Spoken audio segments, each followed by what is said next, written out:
The rest, they say, is history. But should this be the learning curve for all of us, especially for our democracy, to more than 30 years of practicing? Should we be seeing such pockets of violence? Is that the new template, the new normal? Or should we hoot at it and make sure that it doesn't become part and parcel of our democratic process? That's one leg of the conversation. The other leg of the conversation is the legal question. What the NDC in Parliament, that's the majority now with 184 persons representing all of us through the NDC in Parliament, what they could do with those numbers. Some say, well, that's 2/3 majority, that's a clear one. Some say this is the first. Is it really the first time it's happening? What could they possibly do with that? Well, we will find out. First, let's go and listen to the returning officer for the area.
Rejected vote 411. Now for Nana Epia Owusu Efiye, she polled 33,881. Erebna Obin polled 34,090. So I, Joseph Ni Kwatela Kwoti, the returning officer of Ablekuma North constituency, do declare Erabna Abuya Obin, the NDC candidate, as the MP elects for Ablekuma North constituency.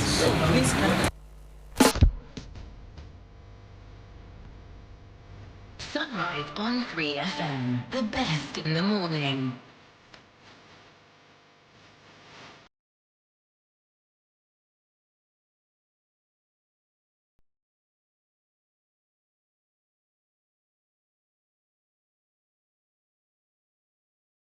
Obin, yes, who polled 34,090 votes of the total valid votes cast, and Kefrie of the NPP polled 33,881 of the valid votes cast. This is not Kefrie's first time showing her face. In fact, in 2016, she did show her face, won that election, lost again in 2020 to Sheila Bartels.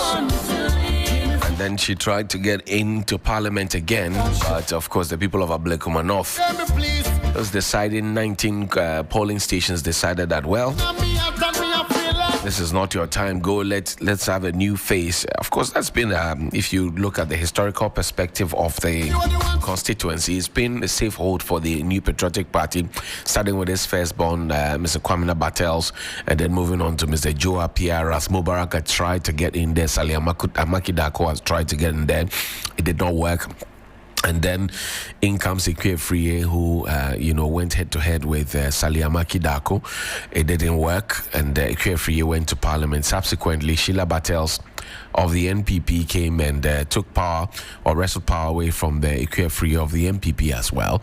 Sheila Bartels is the daughter of the Venerable Kwamina Bartels, by the way, so it went back to home. It went back home, let me put it that way. And then fast forward is Rerun Obing, who is the first NDC candidate to have ever won that seat for the NDC. Of course, with a very slim margin, just about 200 votes or so. I've been joined in studio by two gentlemen, and later we'll connect onto the phone line and speak with Dr. Jonathan Asante-Otre, and hopefully with Rerun Obing herself, MP-elect for Ablekuma North. Austin Kwabena Brako Powers is a private legal practitioner. Has joined us here in studio. Richard Suma is a lead member of the Movement for Change. Gentlemen, good morning. Thank you very much indeed for your time. Good morning, Johnny. Great. Good to have you. Yeah. Senior Johnny. Yes, boss. We are the firebrand on the airwaves. We are learning. Five front center, every angle. We are learning. Yeah. So just a recap of key incidents in the Ablekuma North election rerun. Largely peaceful in most of the 19 polling stations. The assault of journalists. There's a GH1 journalist that was assaulted, a Joy News journalist that was also assaulted. Incidents of violence involving Hawa Kumsing. I know of Lloyd of the NPP. I know also of Dakwa Newman, former member of parliament for the Okankwe South constituency. I know of pockets of violence in some polling stations within the area. I know that the visit by the security heads, IGP, Defense and Interior Ministers, Mr. Boama and also Mr. Muntakab were both there. But what does it change? That's the conversation. That's why I come to you, Mr. Brako Powers. Let me begin this conversation with you. Was this always expected? This Ablekuma North violence, people beating people, tossing them on the ground, was it expected? I think, Johnny, thank you. Let me greet your listeners. Right. And to zoom straight into your question, I think first of all, we have chosen this path because we had the option of towing a different path, but we decided that this is the path we want. Right. Why am I saying that? Tell me. If you follow the pattern, this wasn't a by-election. Right. But it has a semblance of a by-election. Because the way the political parties, the two major dominating political parties, attach some level of seriousness to that rerun. It was more like a by-election. And we also was up in Talensi, Itiwa, Ayawaso, West Rogon, Chiriponi. We even had Asen North. Exactly, for recent memory. So it's a path that unfortunately we have chosen for ourselves. We could have done better. And if you had read the report of the Emil Short Committee, that's the Commission of Inquiry, the Ayawaso West Commission of Inquiry, almost maybe 2/3 of the recommendation of the committee borders on how to avoid these pockets of violence that are, during elections, particularly even by elections. But we didn't do much about the report. What did we do about the report? We abandoned the report. The government decided to issue a white paper to accept a few of the recommendations and ignore a majority of them. So clearly, this is a path that we've chosen. But and I keep on asking myself, should elections degenerate into violence?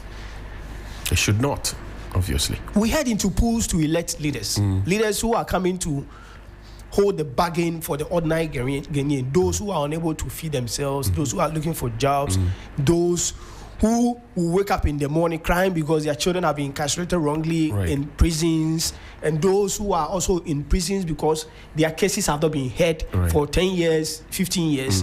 These are the main reasons Ghanaians will head to the polls. But the political parties have a different motive. They are going there to serve their parochial interest. Because, Johnny, I have said that when you look at what played out last Friday, it has no semblance of free and fair election.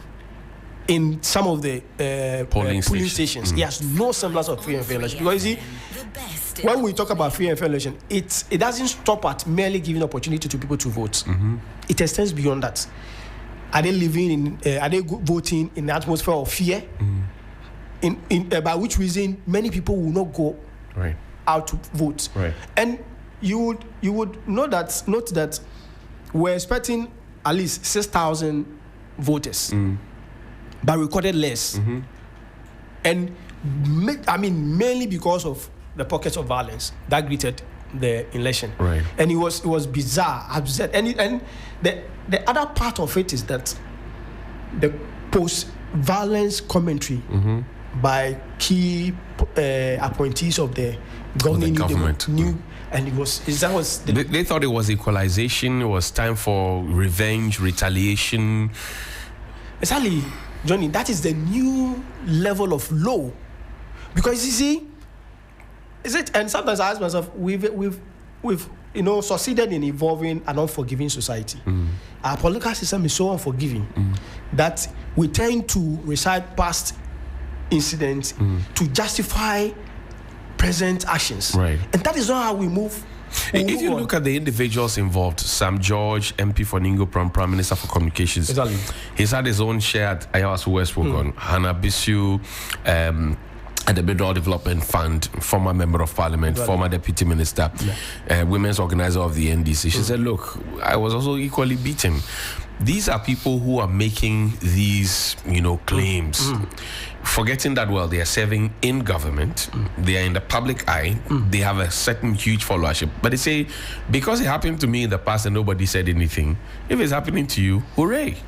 But is that the society we need, Johnny? Because you see, what they are doing, don't forget that the MPP is sitting with venom. And they are saying that when we come back, we'll do worse. We'll visit something which you will not even comprehend. And that is not what we need. Must we repeat this behavior? Must we always attack ourselves? What do we need? And the thing is that we are the same people.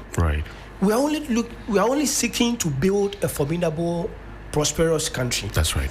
Just that we believe that we have subscribed to the fact that one political party may not be all that clairvoyant or may not be all that wise to govern. So we have a process, a mechanism in place to change government. So when a government is changed, it doesn't give you the opportunity to visit vendetta on your political opponents. They are not your enemies. These are your own country people. You get it? So it is an unforgiving attitude. And you see, it takes one man to stop the tide of violence. One person. If the New Patriotic Party was attacking or attacked MPP, NDC appointees or members when they were in opposition, it should take somebody in the NDC, either President John Dramani Mahama, to stop that kind of repetitive political vendetta, so that we can make progress. Because you see, the MPP is saying when we come back, we'll do worse. That means that now they are planning on what to do when they win. NDC too, when NDC finds itself in opposition, they will also be visited. Mayhem will be visited on them, as the MPP is saying. But that is not what we need. I see. Richard, let me bring you in. You play within the political space. When will this vicious cycle end? First of all, I would like to say good morning to your cherished viewers, your entire production team, my co-panel. Late this morning, it's a great opportunity to be with you to share this very platform with a distinguished lawyer. Well, it is not anything new because we've lived in this country for a while, and we all realize that it all started to pan out from the year 2000, because 1992 was a little bit cordial. We were just transitioning from a military into democracy. 96 was a bit cordial. Until we went to the 2000 election. Even that one, we didn't notice or witness sufficient violence and this hooliganism and hoodlums everywhere. We never experienced it. So Kufuor said for 8 years. So thereafter, from 2008 going, we realized that pockets of these kinds of violence started to emerge in our political space. And obviously, what transpired in Ablekuma North wasn't surprising to us at Movement for Change or me in person, because for one, there is a precedent that was set not too long ago, which has to do with Ayawaso West Wagon. Okay. And you notice that there was a committee that was actually put together. Why do we form committees? We form committees to look into things and then bring recommendations as to how we can control or curtail these things from happening. That is how civilized societies behave. Right. But when you put a committee together and the recommendations have been made and the recommendations have actually been swept under the carpet, that means that we want the system to remain as it is, the status quo to remain the same. Right. We are not ready for change.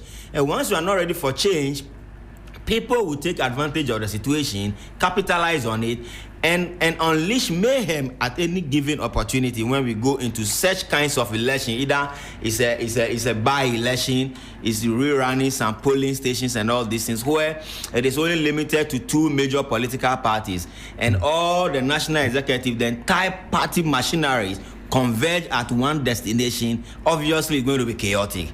So what happened is not new to us, but we weren't expecting this manner of bravado, especially what was demonstrated at the Odoko polling station. The bravado, the exuberance that was exhibited demonstrate clear political fundamentalism, which says that our government is in power. So no matter where you are, we are coming for you because you know the system will protect you. But in 2024, prior to the elections, all the political parties, including the NDC and the MPP, who participated in this election, because this is an extension of the 2024 elections, they pledged to peace. Yes.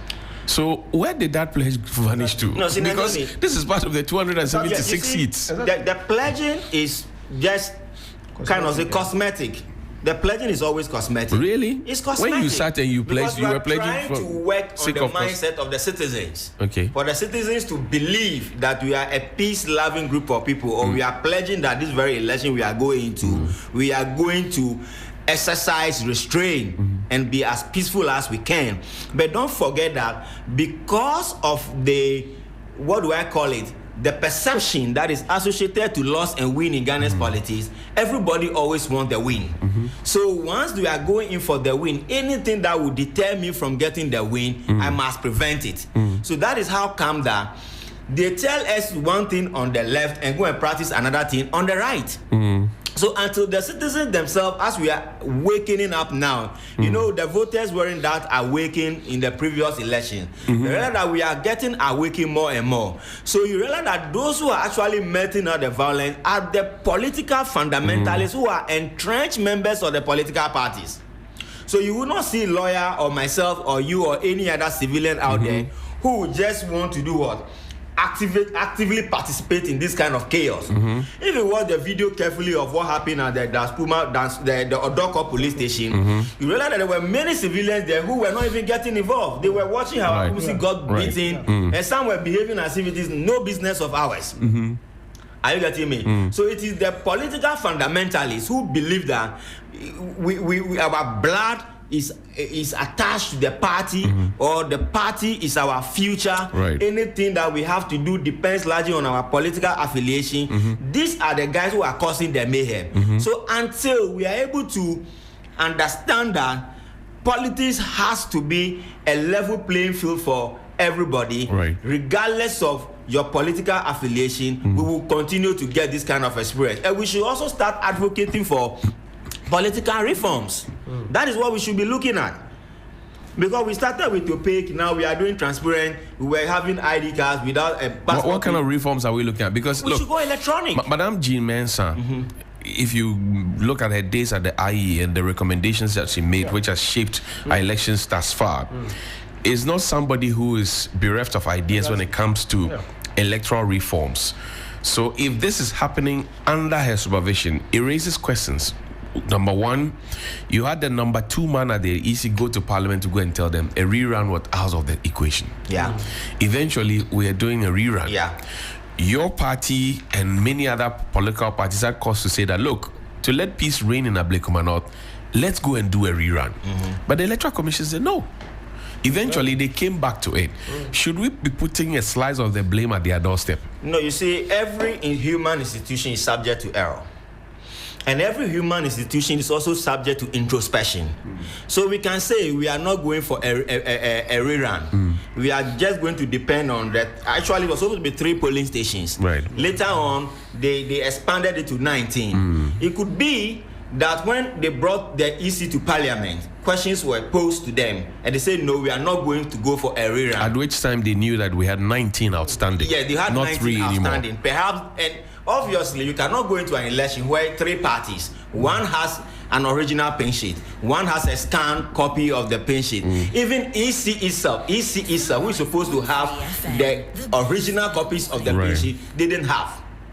And so that's problematic. That is the problem that we have to lay at the doorsteps of EC. Because the CI that established you gives you all the mandate in terms of electoral security, election architecture, arrangement, everything that you need to put in place for us to have a very cordial election is mandated in the CI that established the EC. Are you with me? So if the EC didn't do a good job, but being impressed upon that, look, no, you cannot just go and collate, even though the court has asked you to collate. And upon further introspection, realize that we must go for a rerun. It's not out of place, but because you created the impression that you weren't going to do it, and then all of a sudden you change to do it, that's why people are asking, were you coerced? Were you coerced into doing it?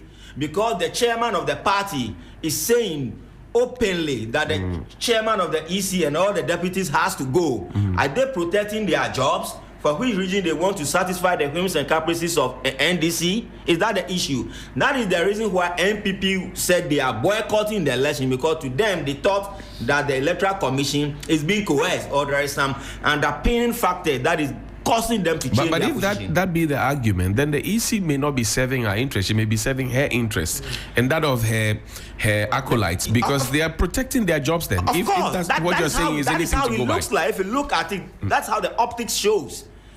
Because what is the justification? Because you said there is no rerun. So why is it that all of us you say you are doing the rerun? And even upon that, what is the justification for the rerun? Have they provided that information? No. Have they? They haven't. Up to now, they have not given a sufficient justification as to why the switch from no rerun to what? A rerun. And then again, if you want to do a rerun, why don't you give yourself sufficient time to prepare? Make sure that everything is well organized. But you gave us about a week that you are going for a rerun. Which society behaves like that? Okay. Council, look at Act 999 of 2019, Vigilantism and Other Offences, Act. Yes. We actually put out a whole appendix in that law to say Delta Force, Kandahar Boys, that. We named all of them and said, per this law and coming into force of this law, we have disbanded all of them. But what we saw at Ablekuma didn't show that we had done away with this. Are we doing a Danko Dada Agri or what? Sorry. I think, you see, so, Johnny, Councillor, I'll have you hold on briefly. Let's connect with the brand new Member of Parliament for Ablekuma North, Irabna Obin. Good morning, and thank you very much for your time. Congratulations. Thank you, John. Good morning. Good morning to your listeners. Thank you. How hard did you have to fight in order to become Member of Parliament for the good people of Ablekuma North? How do I even answer this? How hard did I have to fight? It's been a battle. It's been a battle. I mean, from December until now, 7 months down the line, so you can imagine. I mean, the media, especially yourself, are privy to everything that has mostly transpired. And so it's been tough, but we are here now. All well and good. How does it feel to know that you are now the representative of all the people in Ablekuma North? It's a humbling feeling. Sunrise on 3 FM. Best in the morning. I think I appreciate it even more now than earlier, knowing what I've been subjected to and what I've been through, but the support of the people of Ablekuma, not the grassroots, the youth, fighting with me all through is just is just comforting. And so this win is not just for me as a person, it's for the people of Ablekuma North who desperately needed change, just like I did. Not just a win to get into Parliament and take whatever the goodies there, no, if there are any, but then the change needed to improve the constituency, Ablekuma North and its people. And so it's a good feeling having to know that it's going to take Arabna and the NDC to change the face of Ablekuma North constituency. Now, there are two women in their own rights dynamic, in their own rights superior, in their own rights intelligent, bold, and beautiful, who went into a contest on the ticket of the NDC and the MPP. And you emerged victorious. In fact, in the run-up to this rerun, both of you had put up congratulatory messages. Yours on one side and Ekwe is on the other side. But now the verdict is clear. You are the chosen one for the people through the electoral process.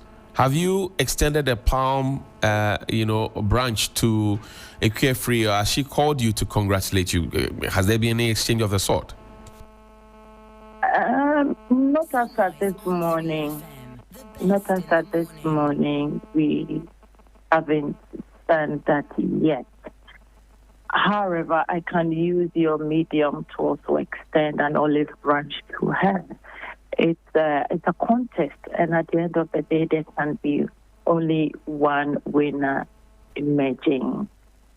In terms of both parties displaying thank you messages and whatever, I just want to put this across that I didn't put up the signage solely because I felt or thought or I had been declared a winner.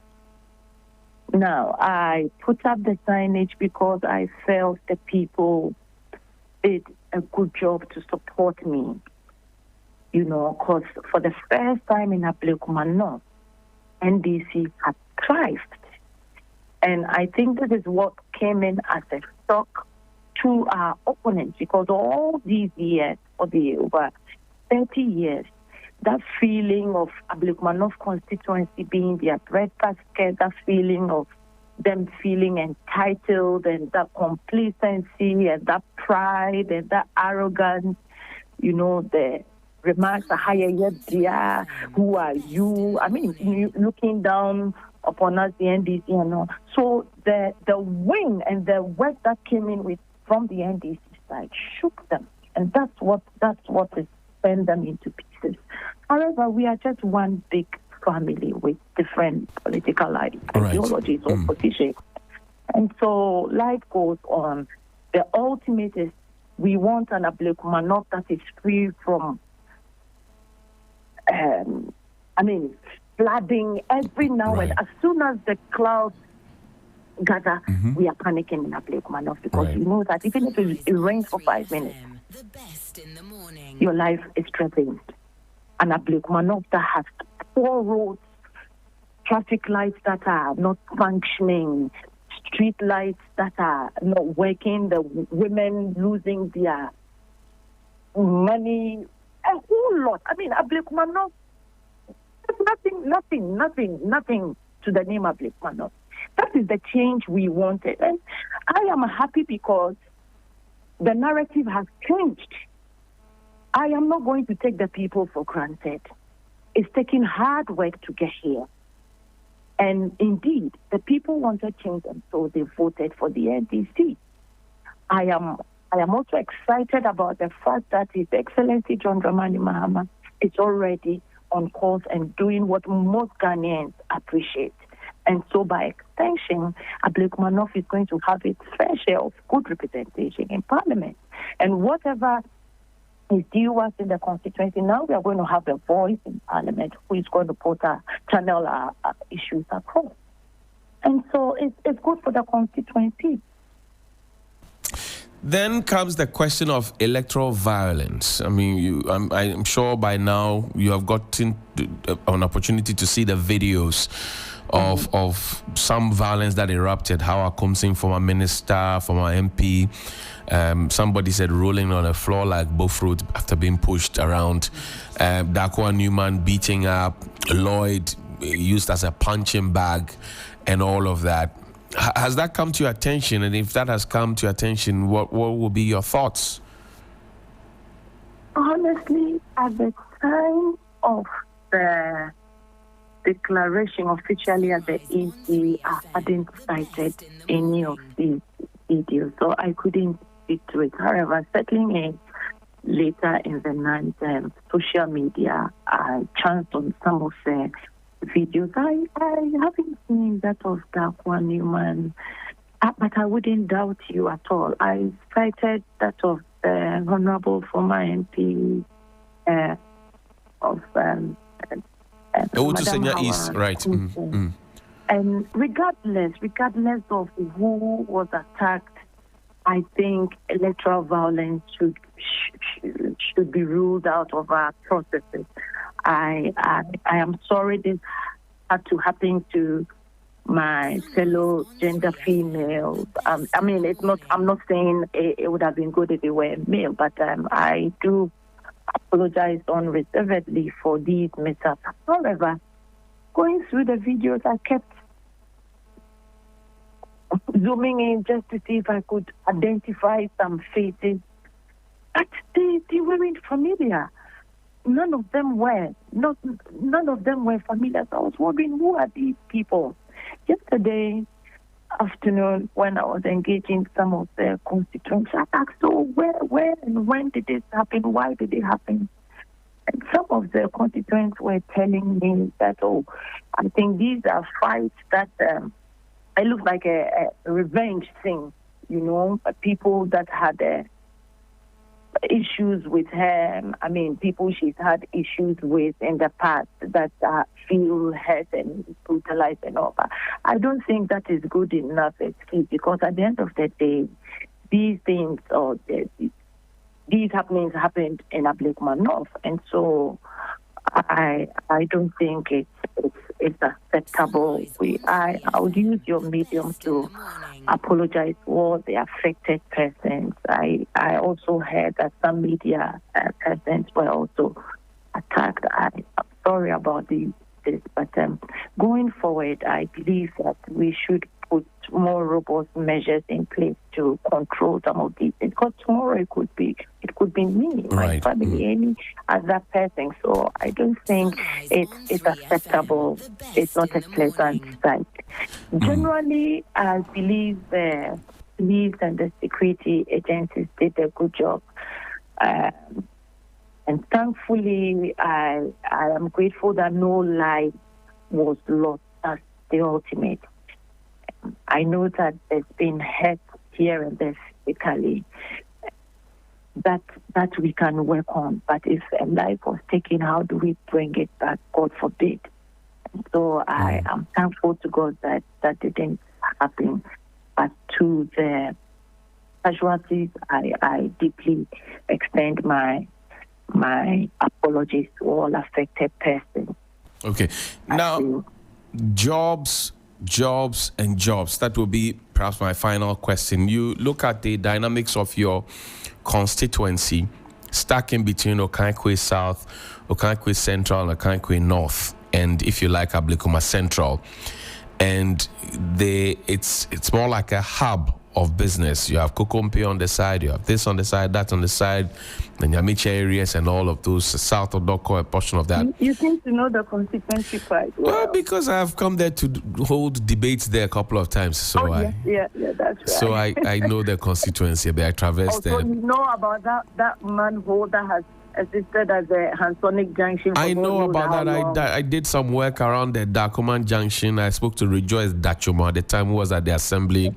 When the assembly building was up there, behind Kokompe, inside there, that corner. Obviously you know about our Lafa and how it gets flooded, and then I know about all of that. Right. So you see all these not to cut it, but all Go ahead. these, if our predecessors, those who had been MPs earlier, if they had done any meaningful work in Ablekuma, I don't think the campaign message would have been good for me, because there's that. Rather, you would have had a message filled with hope for the people. That during my tenure, I did A, B, C, Z, and so vote for me again and let me continue with this. This is what Arabna and the NDC wants to do in Ablekuma. We want to work. We want our tenure to be whatever we do in Ablekuma to be evident for the people to see and witness that change has indeed come to the people of Ablekuma and the constituency. I see. Let's talk about the jobs finally before you go. Sure. It's a big concern. You look at the Zango areas, you look at the portions of the Bubuashi areas, you look at portions of the Dakuman areas, Nyamiche, and you increasingly find people who say they are looking for jobs. What avenues have you identified, and how soon are they to hope that something good will come out from their MP for them? Yeah, during my campaign, you go to the areas you've mentioned, and in addition, the Chimami electoral area, that's Odoko Chimami area, and it's heavily dominated by the youth, mostly unemployed. And so when you go to them, their message is simple. Look, we voted for you all these years, and we don't have anything productive, anything to show for it. We have no jobs, nothing. We have nothing doing. All we do is play about, hoping where the next meal will come from. I kept telling them that consistently the people of Ablekuma have voted in a certain party.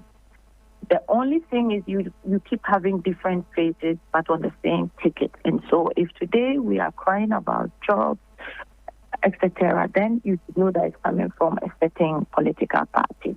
And this is why I need you to help me have the change. And so I have a huge responsibility on my shoulder to provide the youth with meaningful jobs, startup skills, etc., so that they do not have to wait for another 4 years for someone to give them a handout of 50 cedis, take it and go and vote for me. That will stop. That will discontinue, or it will be reduced in Ablekuma, because we are going to help the youth with some skills acquisition, small businesses that they can manage on their own. Some of them are drivers. All they need are driver's licenses. I was doing this in my own small way through my foundation called the Awula Foundation. I have no doubt that with this opening, we can do more. And with the 24-hour economic policy coming in, the Ejumara being launched, etc., we cannot afford to disappoint our youth. And by making the Ghanaian youth. What is your pledge to your party? Are you going to be a one-term MP, or you're going to hold on to this seat and make it a stronghold for the NDC? That's an interesting one. I'll leave when the applaud is loudest. I'll leave when the applaud is loudest. Which means after 2028? But the assurance I can give my party, you see, the party has been so supportive through this 7-month period. Dr. Valerie Sawyer, oh dear, I don't know what to do with her. She's been so supportive in terms of prayer, counsel, everything. So many of them I can't mention names. Legal team, Lawyer Duji, I see him in your studios almost every Monday morning. And so to the party at large, I cannot fail to disappoint the party, considering the fact that it's taking all of them to again go for this rerun and then annex the seat for the second time in Ablekuma North. And so we are not going to be careless. We are not going to be. We are not going to show pride. We are going to learn, relearn, unlearn, work with humility, keep the people close, work with them, consult them, the opinion leaders. I mean, every step of the way is going to be with the people of Ablekuma now. And I'm sure together we would rescue the constituency. Just as I'm doing His Excellency for the people of Ghana. For how many terms you didn't say? For how many times I didn't say, because I don't want anybody monitoring my steps. Let my delivery, let my work speak for me. I'm sure if I deliver, the people will keep me there, and if I don't, they'll give me the boot. And so my delivery will determine the number of years I stay. I see. And Robin Obing, we thank you very much indeed for your time this morning, and congratulations one more time. Thank you very much, and Great. Thank you for your support to all the media houses. I think you've played a key role in this journey, reporting every step of the way. Now it's your turn to measure my performance. So please do, and don't hesitate to call our attention when we falter. We're grateful. Thank you very much. Have a good morning. Thank you. And thank you very much good indeed. People of Ablekuma, if you are listening in this morning, thank you. Great. Thank you very much. Day, Sonia. You too. Bye-bye. You too.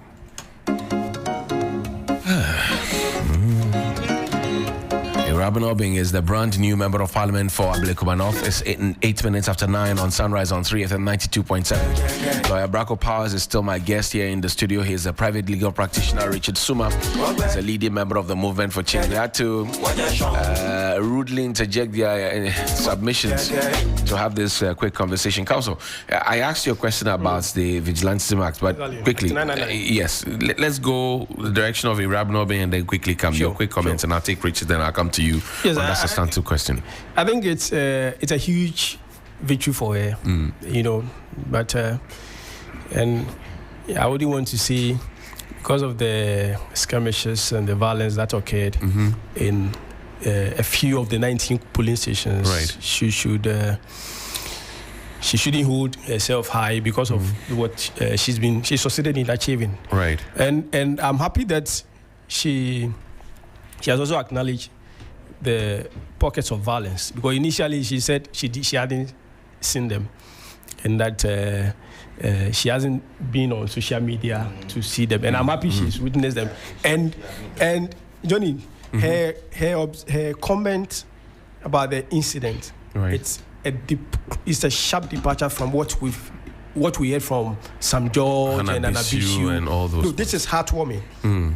You see, this is heartwarming that you know, even by saying sorry, it's an acknowledgement that indeed what went on was pathetic. Was wrong. Yes, and that is what for me gladdens my heart, that she is seeing it. And if she's coming into the office with this attitude, it will help her. Not the kind of attitude we are currently seeing in the current appointees like Sam George and Anabishi. That is not how we move. So I want to urge her to keep on acknowledging the reality, because that's how we build a formidable society. When things are not working, let's say them. Let the people feel that yes, we are ever ready to work with them. So a big congratulations to her. Great. And she should do the right thing. Richard. Yeah, first of all, we'll congratulate her for winning this seat, but I will also want to admonish her that, you see, the deficit we have in this country in terms of employment and in terms of infrastructure, in terms of capacity building, in terms of how civilized societies are developed, the deficit is quite enormous. After we overthrew Kwame Nkrumah, we have been doing dilly-dally. As a country, no vision, no foresight, pick and choose, selective amnesia. That's what we have been suffering from. That's what has been our problem as a country. So all I want to tell her is that Ablekuma North there, the challenges there, they are beyond just getting some driving license for drivers. They are beyond just trying to creep up people. Like she admitted something, which is very profound, that she would do a good job so that in the next election, they don't have to be giving 50 CDs to people in order to vote for them. Then that means that it has been happening. It does.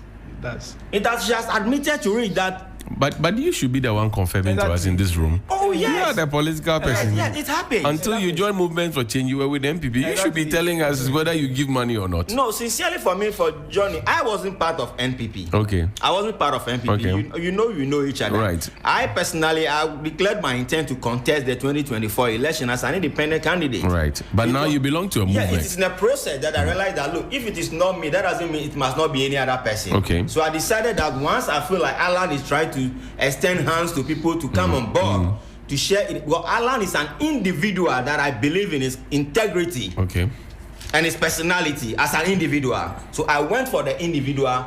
If he was contesting on NPP's ticket, I would not mind him at all. But because he departs from the NPP, so that's how I believe that let us rally around and support him. So all I'm saying is that we congratulate her. She's been very candid and very straightforward to admit that anything that has gone wrong, she has apologized. She will extend an olive branch to the losing lady. But then the issue is that all we want to let her understand that the challenges of the youth in Ghana is quite huge. And the other question is that why are they so desperate to go to parliament? Going to parliament, you are going there to serve the interests of people. So why do I have to give you money for you to vote for me to go into parliament in the first place? So until we are able to work on the conscience of the citizens to understand that these people, we are putting them there, we are putting them there to represent us, so they don't have to buy us off in order to get there. Because when they get to parliament, parliament also comes with external benefits. And these parliamentarians, they don't want to lose it. So much benefits, so much exposure, so much travel here and there. So the juicy aspect of being a member of parliament is what all of them want to go and get. Not necessarily. That would not be fair. That would not be fair to them to make such generalized conclusions. Okay, I may not have to generalize it. But my brother, we've been in this country. Many politicians go there. It is not about the interests of the people. I won't know what's in their head. Mainly it's about themselves. You are inviting me to get into uncharted waters. Mainly it's about themselves. That is why we are not getting the development that we're supposed to get. Okay, I hear you. We are doing politics of convenience instead of conviction. Okay, let's quickly wrap up this Ablekuma North conversation. Abubakar Brahima is joining us as an MPP executive in that constituency. Abubakar, assalamu alaikum. Great. You went into this election with a conviction that you were going to win, but as fate has it, you couldn't win. This is a stronghold that you lost to your arch rivals, the NDC, for the very first time in a long time. First of all, tell me, how does the party feel about this result? Thank you very much. Good morning to your chairs viewers. And first of all, let me say a good morning to our victimized people who were beaten in Ablekuma North. As I'm the constituency organizer, and I'm very sorry for what happens to them. Yes, my brother, your question, our party was not part of the election. You know that. So on whose ticket was Ekwe contesting? Yeah, I'm coming. Right. Our party decision was not to contest the election. Right, according to the General Secretary, that's correct, yes. Yes. So that means that day, if your journalists or your movements were on the grounds, you see that you haven't chance any national apart from the national deputy organizer who came there to just see what is going on was ended up beaten by NDC full soldiers. Yes. For me in Ablekuma North, when the party took the decision, I was in support, but I said no. So far as the Electoral Commission has not taken the candidate picture and the MPP, our party logo from the ballot paper, we will go out and monitor what is going on, and exactly what we did. You will not see any MPP members that was causing problems or listen. It was only the NDC with their national security, with the Ghana police, with the Electoral Commission. And I know definitely this election was not MPP and NDC. It was beyond that. And that is exactly what happened. So I'm not surprised what happened, but we'll come stronger in Ablekuma North and move forward. This one will not discourage us from anything in Ablekuma North. We know it's our strong seat. The people of Ablekuma North have already chosen their MP, but the Electoral Commission and the Ghana police rejected that candidate and come and decide and impose an MP on us. We as NPP will take it as a good fit, but we'll advise ourselves and move forward. Now, the question about you losing what has been a stronghold, I mean, from Kwabena Batel to Sheila Batel's, and now you lost it. Yes, we have never lost Ablekuma North before, but today we have lost it. But it's not that we have lost. They have snatched it. They have taken it for us with all the forces that they have and took it for us. So I don't believe we lost the election. We have not lost the election. We have never lost the election. Because look at the forces that came to it and said that from day one, since December 7, 2024 to date, my brother, you are a journalist. You are all over this thing. Look at what the Electoral Commission have done. So will you tell me that this 19 police station that they came and did was fair? Are you blaming the Electoral Commission for your defeat, or you're blaming the NDC? I don't understand. Let me understand. All those blood drops in Ablekuma North, I'm blaming the Electoral Commission and the Ghana Police, because initially, the 7th December, it was somehow fair and fair. Equifre has won this election with a different margin of 414. Is that not it? The whole Ghana Electoral Commission went out, did a series of press conference by telling people that they have done with the Ablekuma coalition. It's left only 3. They are waiting for the police protection to do declaration, to the extent that they went to Ghana Parliament and announced the same thing in the Ghana Parliament. We wake up one morning, it ends up saying that the Electoral Commissioner said that we are going to conduct 19 police stations at Ablekuma North. So what happens to the one that you said that you have collected left to 3? And you are now coming to conduct another 19 police station. You end up conducting. Look at what happens. Only 19 police stations, the whole Ghana government machinery was in Ablekuma North, except only the president and his vice president. Even today, I'm grateful that the vice president came out boldly to condemn what is happening in Ablekuma North. But they already know what was happening. But we have given our issue to God to judge. And God is the best judge. He will judge everybody. And I'm praying that Electoral Commissioner, Mami Jenana Mensa, will never remain there. And this Ablekuma North issue has told the whole world that he's a failure. She is a failure. And she has failed big time. And disappoint all Ghanaians, disappoint everybody in Ablekuma North. I see. How is your candidate doing, Equifre? She is high spirits. Equifre is very fine, because this is not his first time of losing an election. But this one, Kwapo, has not been that he has lost. They just took it from her by force, whether who or who. And Equifre is doing well. Yesterday, I was in on the ground. All our people that were beaten, we went to all of them. The police station that was beaten at the police station called MTTD and God first this thing. Then we went to our national deputy organizer, through there to Mama Hawakumsin and Mama Hamkun, and all these things. Master, it's very pity in Ghana. Seriously. Well, Equifre congratulates Irabna Obin. For what? Oh, for the win. Or which win? The electoral win, what we saw on Friday. At where? Ablekuma North. Ramna has never won an election in Ablekuma North. I see. Ramna has not won this election. I said, she knows. And I said, nobody can decide it for Ablekuma North MP. But if they have decided to take it, they should take it. But 2028 is coming. We will also prepare ourselves very well. I don't understand. What are you going to do? We are not going to do. We will make sure we will protect our ballot and we will not allow anybody to come from anywhere to come and decide for us.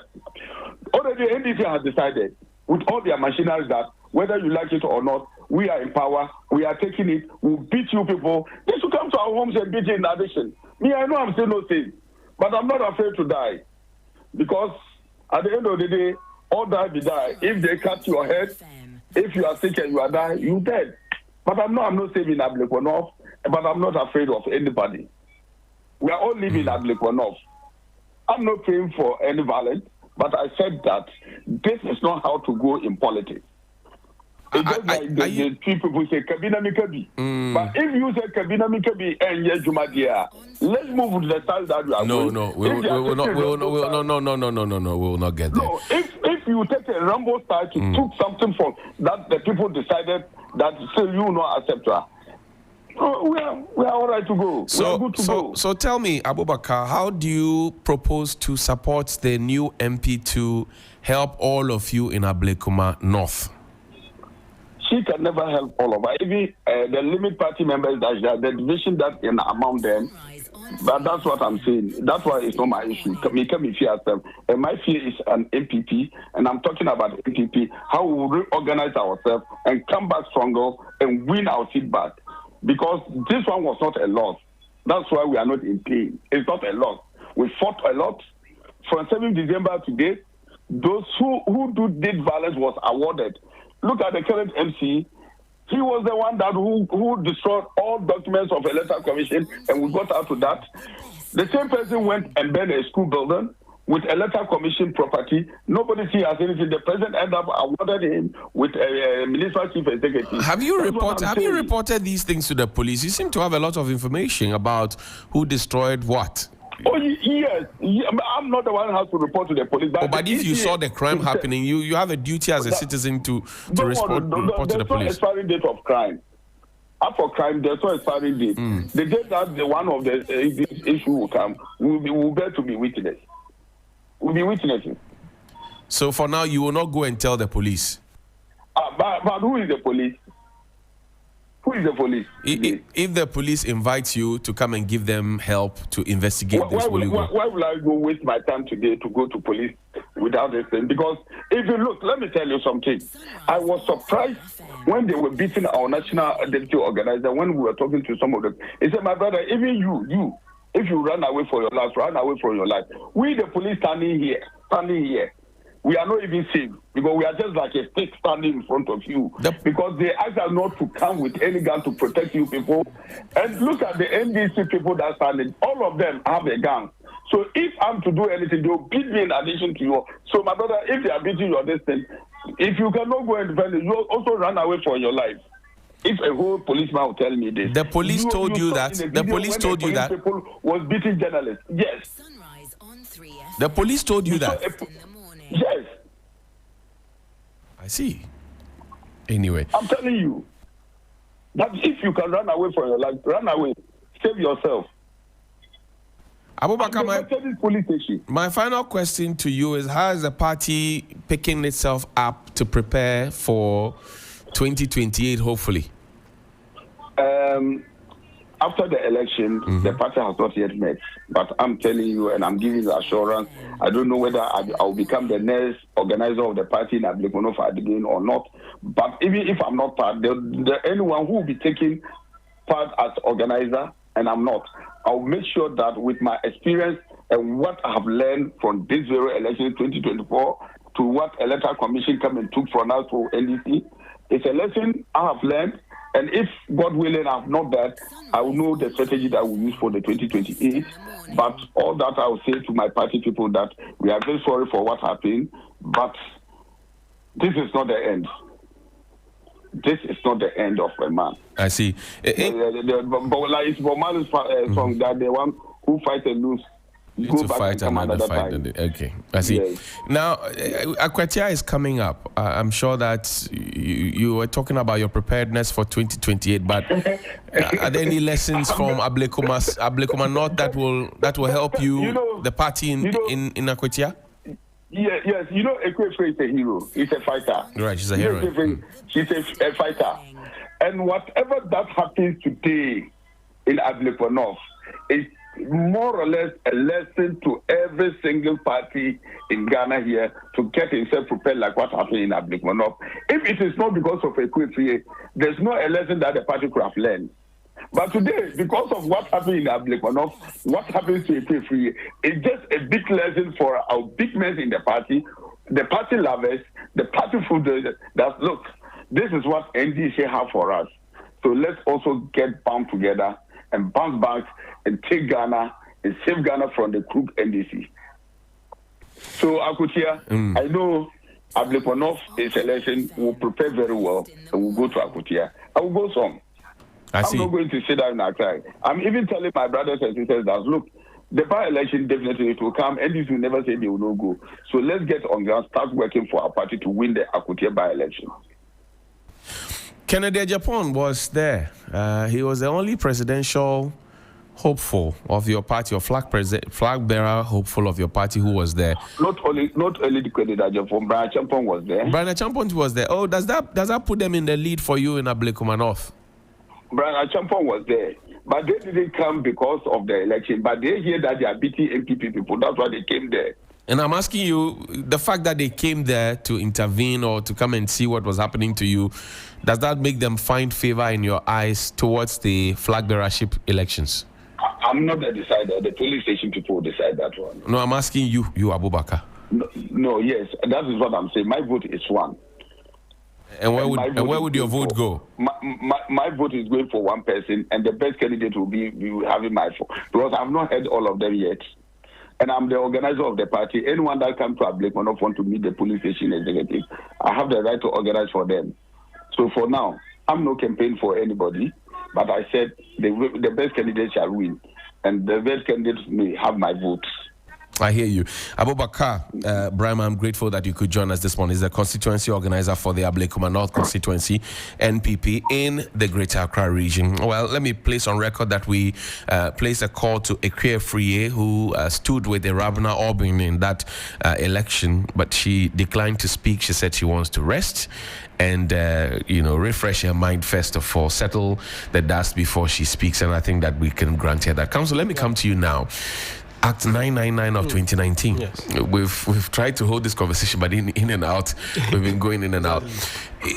We listed the groups. Yeah. We said we have disbanded these groups. Exactly. But it does appear that we were just doing a Dakota Daji. We're lying to ourselves. Is that the case? Is that what you see too? No, I think we may have a challenge, and the challenge may be a legal one, because when you look at the act you refer to, the Vigilantism and Related Offences Act 2019, Act 999, right. Section 10 provides clearly that the minister must, or the minister has to introduce an ally, right, to operationalize. That's right. The act. That's right. And right up to date, we don't have an ally. It says we don't have an ally to operationalize Act 999. Right. And this is very important because, like I said, when you look at Section 10, it is clear, patently clear, right, that there must be an ally to operationalize, especially to help even with the enforcement. Like you said, they listed a number of these vigilante groups in the schedule, and also the act provides that these groups are disbanded, but are they really and actually disbanded? Right. The LI will be more important. So I think we have a major challenge, and we need to work towards it. Particularly, I don't want to read meaning into why the previous government did not implement or just introduce an LI. Right. I don't want to read meaning because we may not know backroom discussions. That's right. And I don't want to, like I said, just put in any word. But I think we need an LI. The current Attorney General will have to do us a good service to introduce an LI. Right. Because you see, the thing is that, like I always say, Johnny, at least someone must stand up and do the right thing. Right.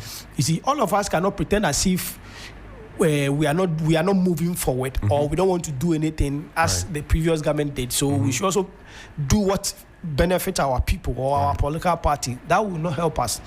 So I will urge the current Attorney General to do us the harness, pass the LI, get the LI to operationalize Act 999, so that we can be able to, because see, these groups, they are there. It isn't, and when the Act says they are disbanded, how are we actually sure that they are disbanded? These groups are there. In fact, the Section 10 says the minister may, within 12 months after the coming into force of this act, by legislative instrument, make regulations which are necessary to give effect to this act. Exactly. So you're right. Exactly. Now, let's pay attention to the schedule. The Hawks, Invisible Forces, Delta Force, Azoka Boys, Bamba Boys, Kandahar Boys, Boga Bulldogs, 66 Bench, Al Jazeera, Al Qaeda, Aluta Boys, Asamankesi Forces, Bafira, Burkisong, Bema Camp, the Crocodiles, Eastern Members, Bewa Youth, Lions, NATO Forces, Pentagon, Rasta Boys, Sese Group, Taliban Boys, the Dragons, the Rock, Tohazi.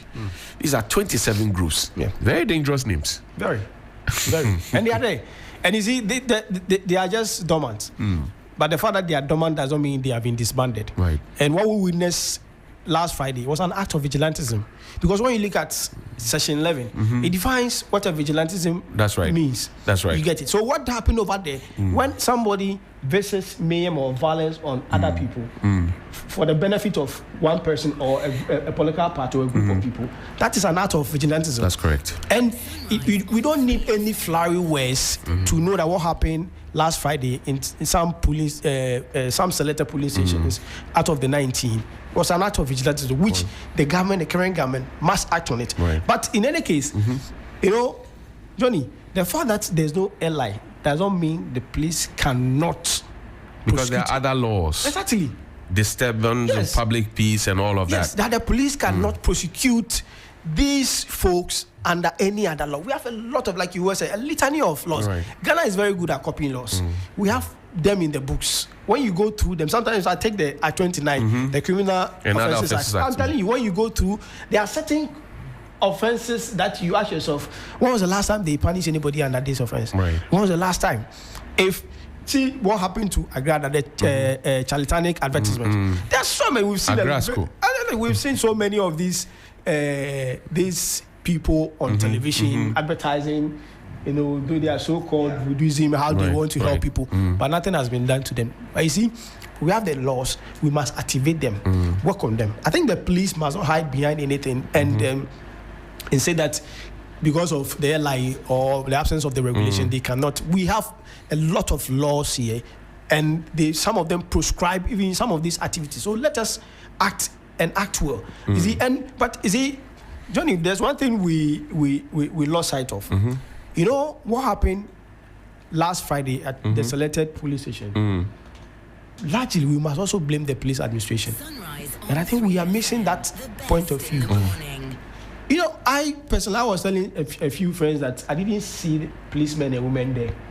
What I saw were men and women in police uniform who were equally observing what is going on as ordinary Ghanaians. In fact, a military soldier, a soldier friend, a senior officer friend of mine said the same thing. And he said that, look, the number of persons you parade in uniform doesn't necessarily connote security. That is it. There's supposed to be layers of security. Exactly. So that the gate through which the hoodlums came, right, should have had a party ahead that should have alerted them. So different layers. So before they get there, their firepower would have been doused to it, and then those in can contain them. Exactly. But that was not done. No. You could clearly see that at the gate, they just bullied their way through, and that was it. Yeah. And you see, so there was no sense of crowd control, no sense of security. Yeah. And I was wondering, these are men we have assigned to protect ordinary Ghanaians. Yeah. They themselves could not even do anything. They were helpless, literally. Exactly. They were looking around and watching the people. They were helpless. So you see, it pushed forth the argument that, are we really reforming our police administration?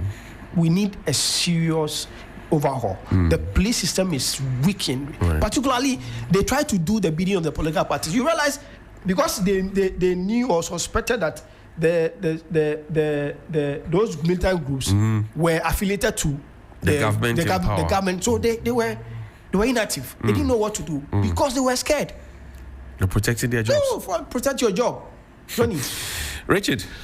Yeah, Johnny. So this is where we are. I mean, the law is there, but it looks like we're doing a free for all. Let us be very candid with ourselves that vigilantism, this hooliganism and all these things is never going to erode from our politics. Not today, not tomorrow. Really? Yeah. The reason being so is that the political parties believe that they can't trust the national security architecture when it comes to election.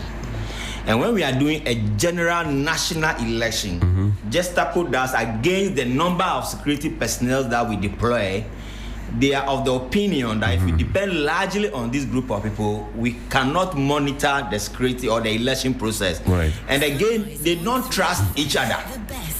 And this duopoly has entrenched to the extent that they know that if it is not A, it is going to be B. There are some civilized jurisdictions that they can have entrenched political parties, but before you say Jack, another third party is coming from somewhere and throw away one person. So they are always cautious and know that it doesn't belong to us. But here they think that the power, if it is not NDC, it's NPP. They assume that there is no way in Ghana's history that any other political party can beat any other duopoly. Right. So that's why we are glad that even up to now, ideally, it has always been NPP, NDC in the political space. But now, the opportunity is being given to people like the Movement for Change and other political parties to also participate in the political conversation. This is the only reason why we are believing that maybe 10 years from now, the dynamic or the narrative will change. And then again, all these Azuka boys and all this, who finances them? There are a group of people who don't have a dime. Even if they have something not sufficient enough to be fueling their own activities. What happened at Friday? It wasn't perhaps sanctioned by the president, but realize that the political party itself is aware about what happened because to them it's a vendetta against what happened in Ayawaso Volkswagen. They've now gotten the opportunity to also do a met out mayhem on their political opponent. So if somebody should tell you, even if it is the LR is passed, every law is written, everything is done, I sincerely still believe that parties will always have their internal security arrangement, which ideally is not out of place.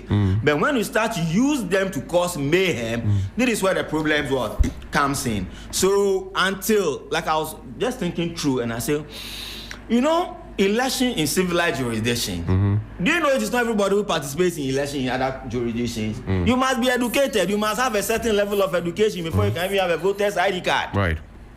But here we have all manner of people who are choosing for you leaders, choosing for you constituency organizers, choosing for you all this time. So what kind of society are you expecting to have? But even for those who go and aspire to be on the ballot sheet to be voted for, they say they must check them for sound mind. Yes. Who takes time to check that? We don't do that. There are some when you have MPs carrying chairs and destroying them, there are some jurisdictions. A sound mind, It is only in Ghana here, not because maybe about English or something, but there are some jurisdictions, my brother, if you are not educated, you cannot participate in politics.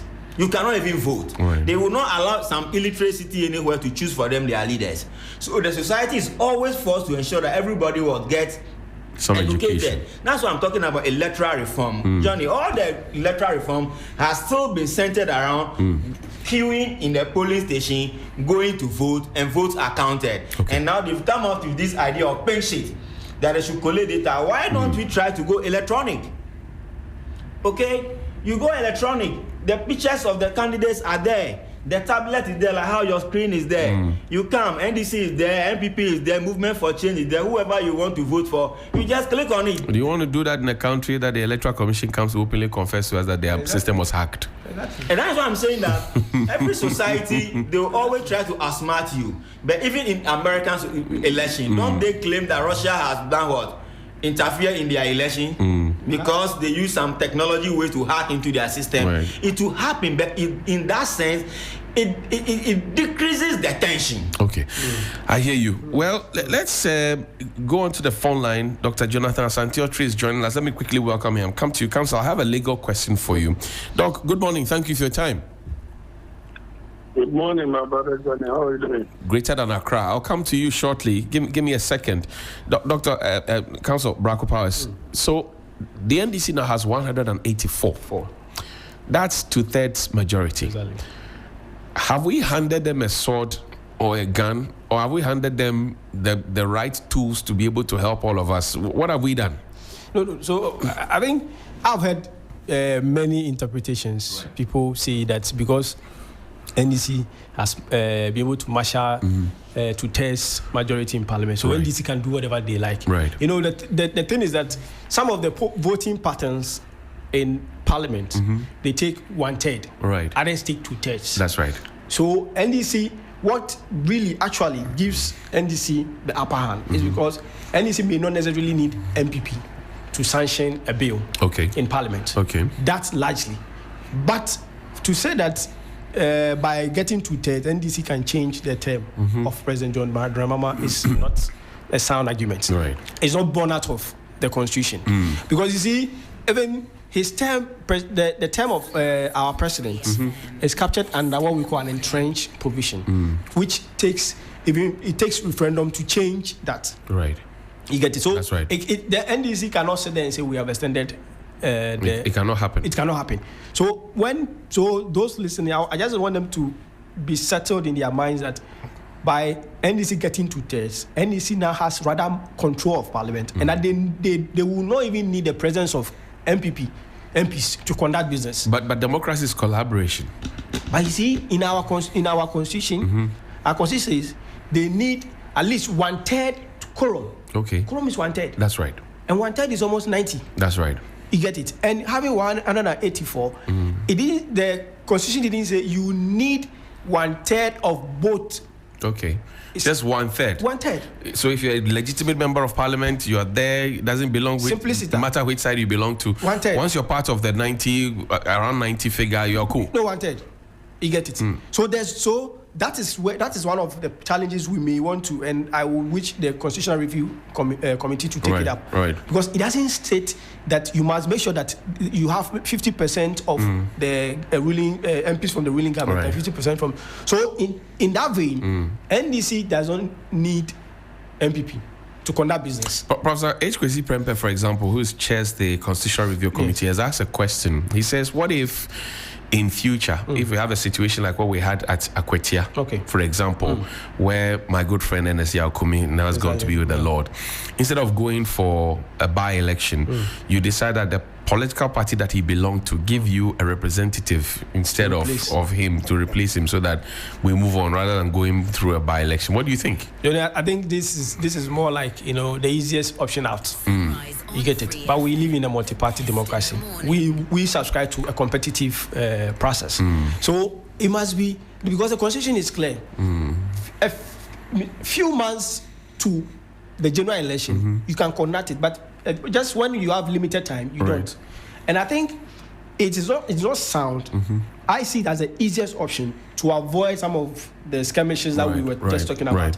But that's not what we want to do. Let it be competitive. Let the electorate, because you see, election is the measurement of the mood of a group of people at a particular time. Right. So when there's a by-election, then it affords us an opportunity to remeasure the mood of the people. Right.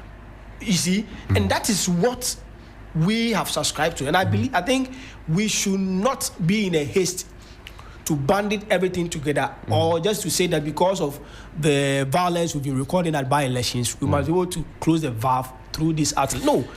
Okay. Let's stop that. Dr. Jonathan Asantiochi, good morning one more time and welcome. Thank you. Good morning, Johnny. I'm sure that you watched Ablekuma North from your holy city of Cape Coast, where you are University Dawn.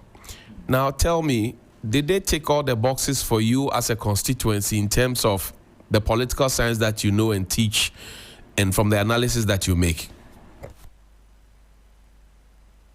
Well, first of all, let me inform your listeners and probably some viewers.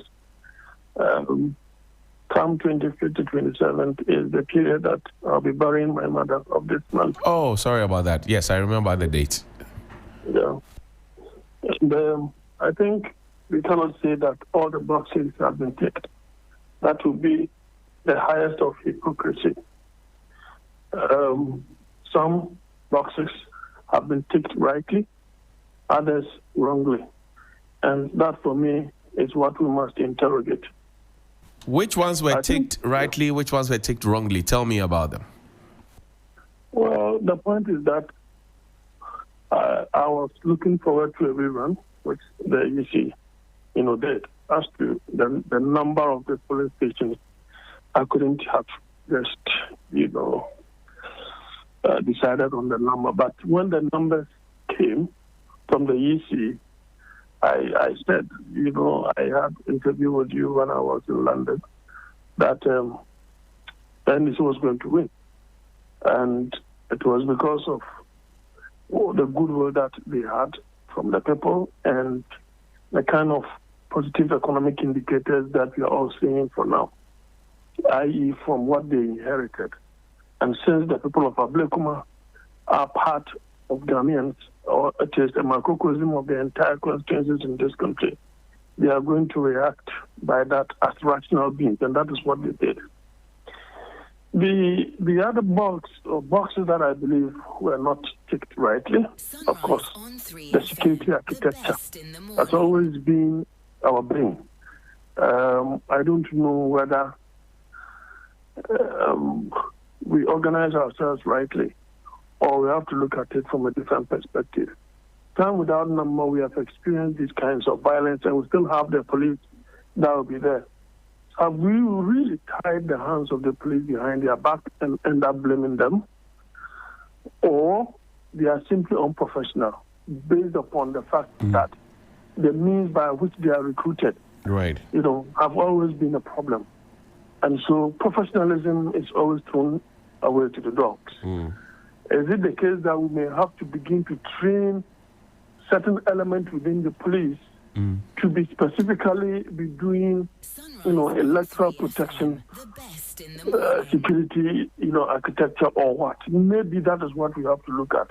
Because I've heard people call the military into the whole thing. Right. The military are not specialized in these kinds of things. Agree. So bringing them in will mean that you may also have to train those elements that you may want to use for such activities during elections. That, for me, will be the best way to go, so that we select these people to do policing, proper policing, when it comes to elections, because it appears it's a different thing altogether. And some people, by means of how they got recruited, may want to do a favor or two for one or the other. And that is something that is creating all these problems. Yes, the construction of the mind cannot be read on the face, as Shakespeare tells us. And so I'm of the view that, look, once you find yourself in government, the security architecture is in your hands. The opposition has nothing to lose if they foment trouble. They rather want to court sympathy. So once some of us analyzed that the NDC was going to win, what that meant was that the opposition was definitely going to foment trouble. They were going to foment trouble. So I expected the security architecture to ensure that there are people that were going to prevent things of that nature from happening. So those who were not, accredited to be wherever they were supposed to be, they had to be prevented from, getting to such places. I see. The other negative box that was ticked is our perpetual attack on journalists. What is the meaning of this antiquated, anti-Bolivian behavior? When are you going to stop this? Why is it that you don't want whatever you are doing to come into the public domain? All of us in Ghana cannot be at Ablekuma. That is the more reason why you have journalists, you have presenters, you have observers, to be there and to project to all and sundry on television stations, and for some of us to listen on radio stations as well. That is how we get informed and get educated. So what is it that, we always want to attack journalists? I think that this time round, we must deal with those perpetrators with sledgehammer, even if it has to take the bucket of the excavator. That must be used against perpetrators of evil, against our journalists who are supposed to educate and inform all and sundry, including everyone, especially those of us who are not at that particular place. And even if you are at Ablekuma North, you cannot all be at these 19, police stations. Right. So we need to condemn these things in no uncertain terms. And probably, I may have to suggest that it shouldn't only be the 2020-2024, mayhem that were visited on some of these people that our president has asked the IGP to investigate and bring the report. I think that we may have to do a thorough commission of inquiry, right? We may have to institute a thorough commission of inquiry to investigate by-election, violence and add even electoral violence as well, so that we will have to come up with some kind of legislation out of that and nip in the bud once and for all, because this bits and pieces could lead to something untoward, and that's not something that we must countenance when it comes to our democracy. Now, let's look at Ablekuma not being the opener for the Akwetia by-elections that we have ahead of us. We have seen the violence. You have condemned it. Counseling Studio has condemned it. Richard has condemned it. Many other persons have condemned it. But beyond the condemnation, how should we prepare, knowing that this is going to be a do-and-die affair? I don't think it is going to be a do-or-die affair. Usually when a parliamentarian dies, the party that loses that particular parliamentarian, unless the person was very unpopular, they tend to get sympathy votes. Now, yes, we are aware that the NDC has, I think, once or twice won Akutia. I think Baba Jamal won it some time ago. But on regular basis, yes, the MPP has had that particular constituency in their grasp. It is just that for now, the MPP is in disarray. The center is not holding. But if they get their act together, I think it will be a difficulty for the NDC to win. What the NDC can do is, because of the goodwill, they may want to use that as a test case for future elections in terms of the numbers that they are going to get with respect to what they have been getting, right, in the previous elections, and especially the 2024 one, so that they can use that as the analysis to project into the future constituencies of that nature within that particular region. That is something that they can use. So it's like Kumewu by election. I said that NDC cannot win that, but that was before the 2024 elections. But they are going to show up their vote in that area, and that was going to be a test case for the entirety of the Ashanti region, of which, based upon what was going to also happen at Asin North, then they will see that the MPP was going to lose the elections. And that is what exactly happened. In this case, I don't think that the stakes are high.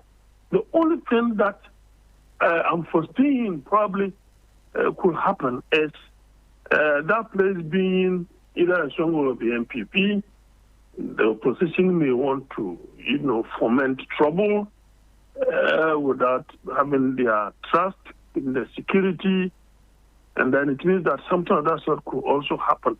Now, the NDC being in government, they knowing very well that they may not win that particular seat, but if you, that you are likely to win, you want to visit mayhem on them, and they find themselves in government, I don't think they will let go of that. I thank you. That could be the only flashpoint, right, for which reason the state could have, because the NDC does not need it now. They don't need it. They can even decide that, look, as a matter of, we are giving it to you fair complaint. Take it. We are not even going to contest.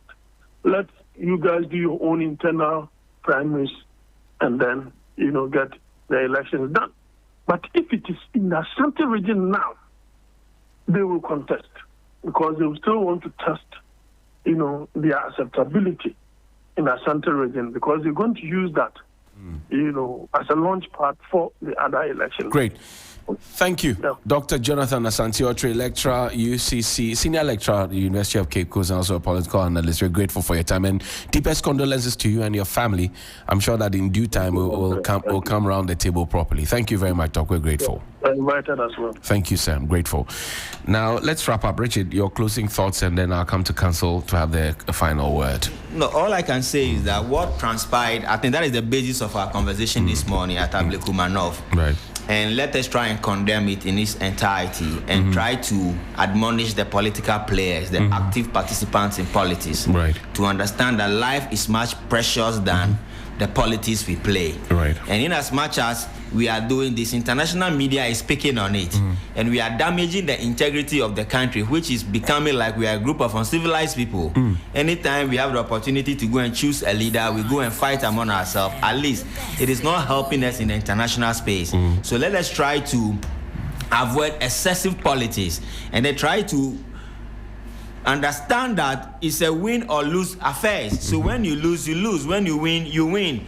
And the parties too shouldn't make it look like at all costs we need this seat in parliament. What at all are you getting this seat? You have been getting this seat since 1992, and we are still talking about bread and butter issues. Johnny, look at the things you do every morning on your Johnny's Bite. Right. There are a plethora of issues that needs to be addressed as a country, but we are leaving all these things on the side, and every day we wake up, it is politics, and children are still learning under trees. They are still lying on their belly to write. And this is the future we are building. So all we want to plead is that at least let tempers cool down. The preparation for Akwetia should start now. We don't want a situation whereby they will tell us that, the security we were given limited time, that's why we couldn't prepare enough. And they should use this as a curtain raiser to understand that whatever will happen, if NDC will participate in that equity election, they should be prepared for chaos. Thank you. Council.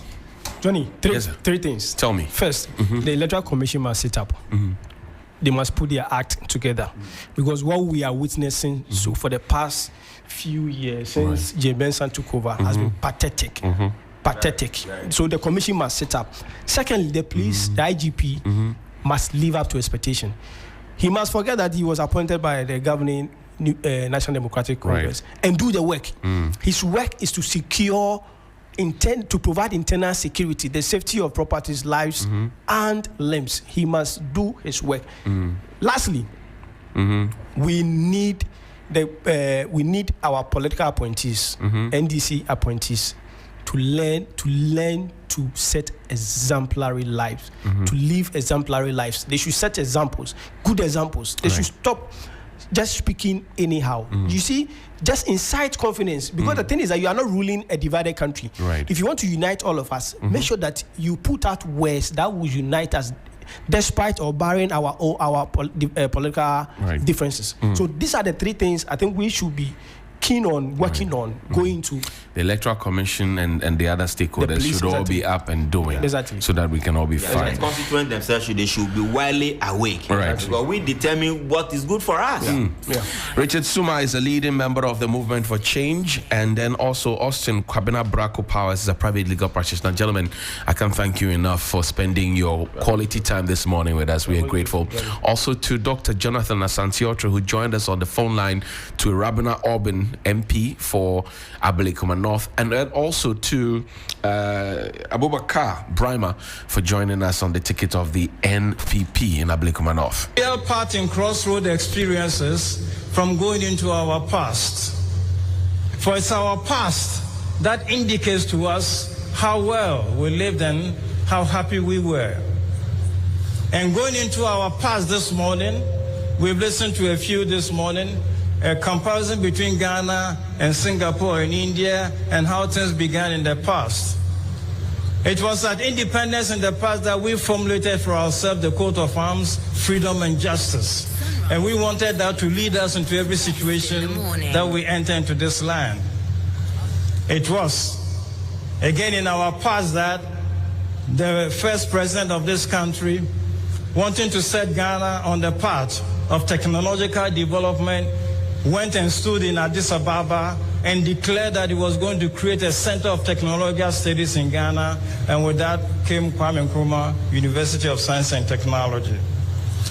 There have been experiences in the past which animate and inspire us, but there's also been experiences in the past that we do not want to revisit, which we wish had never happened. But my dear friend, when we revisit all of these to discover the good things of our past, it is to enable us to serve the well-being of all, what we call the common good. And talking about common, it's just an experience that we do not want to eschew or keep anybody out of. And I'd like to illustrate that with a small story. Just came last night from Nairobi. In East Africa, there is the Rift Valley. In the Rift Valley, there is a community that lives, that keeps a portion of land as a common. 3 FM. And that was the voice of Cardinal Peter Appiah Texan, the Black Pope, in the minds of many Africans. It's now time for birthdays before we check out of the studio, shall we? Happy birthday to